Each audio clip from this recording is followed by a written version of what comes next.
Okay, Julius, why do you support Children's Miracle Network hospitals? Well, I think that at inception, it was strictly an invitation, like a lot of invitations that I've gotten over the years. It reminded me of, in growing up, being invited to go down to the Salvation Army and play basketball inside versus playing outside. Obviously, I lived in southern Utah for a couple of years, and got exposed through Thurl Bailey to Children's Miracle Network, and he and I actually went to an event in Hawaii for Ace Hardware 12 years ago, maybe now, and I've been able to go back to that event multiple times since then, and met some great people, become friends with, and their mission is my mission. It's as simple as that. When you start to associate with people who are doing good things, and people who associate with you and the good things that you do, you find a common thread in terms of your character, your values, your perspective, and it makes you driven. How do you feel about meeting Kinsey today? Kinsey was awesome.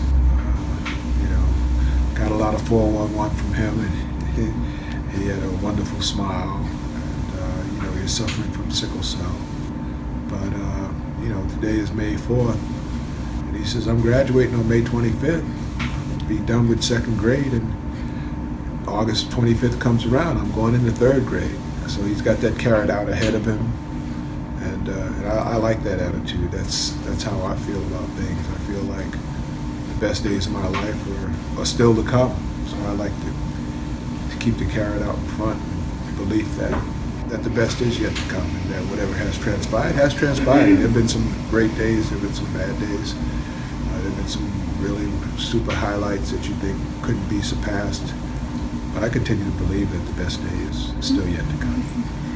So why should people support Children's Miracle Network hospitals and their local children's hospital?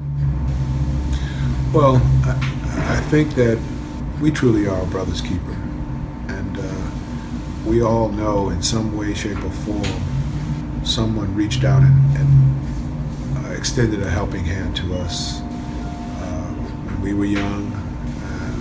And even if we're not fully conscious of it, it's not the forefront of our thinking. If you search your heart, you search your soul. If it wasn't extended to you, then it was extended to someone in your family or someone that you knew. And because of that, I think just in order to keep balance in the world and keep balance in life, we need to, especially if we've been blessed with good fortune or good health, a great network, we're compelled to share that. I think that Holy Father compels us to be our brother's keeper, and we need to take that seriously. So who's going to win the NBA championship this year? I don't want to answer that. who do you want to win the NBA championship this year? I would be really pleased if the Hawks won. Okay. I'm an old ABA fan, so the Spurs have a place in my heart. The Spurs, the Pacers, the Nets, and the Nuggets, because they're all old ABA franchises. So the Spurs have been the most successful of those. But I do live in Atlanta. Had a short tenure with the Hawks back in the 70s, and I appreciate what they stand for, their style of play, their character, the fact that they have a lot of quality individuals who line their roster up and down, class guys who do a lot in the community. So, and they've never won. The St. Louis team, I think won, but Atlanta's never gotten to the finals or won the finals. So I think change of pace would occur, and shifting of the guard would occur, and I think it would be great for the city. Who would you want to play one-on-one in the game today?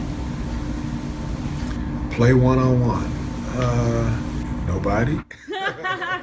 I think You know, Bill Russell used to always say when people would ask him, have you ever played against this person, this person, and this person? He always said, you mean did they ever play against me?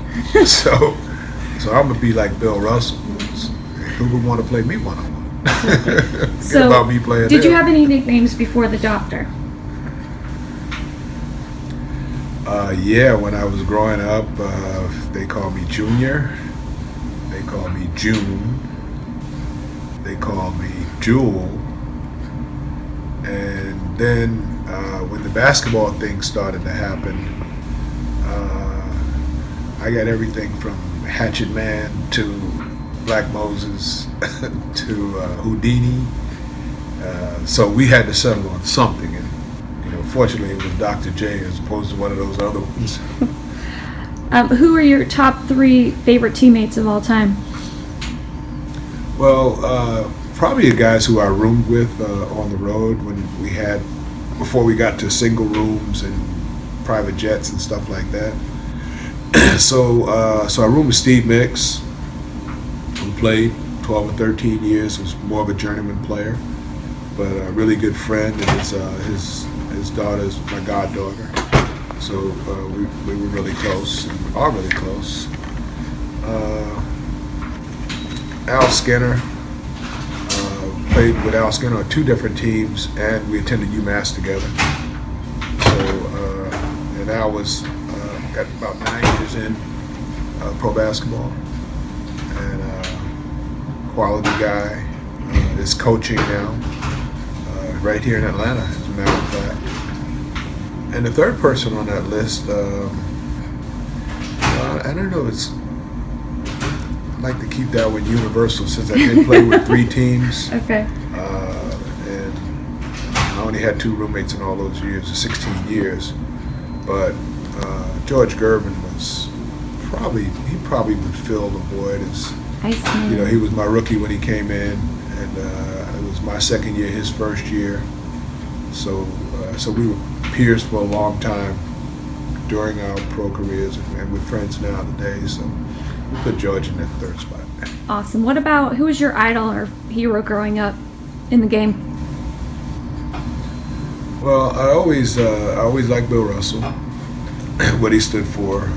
Yeah, I read 2 of his books that he wrote shortly after he retired.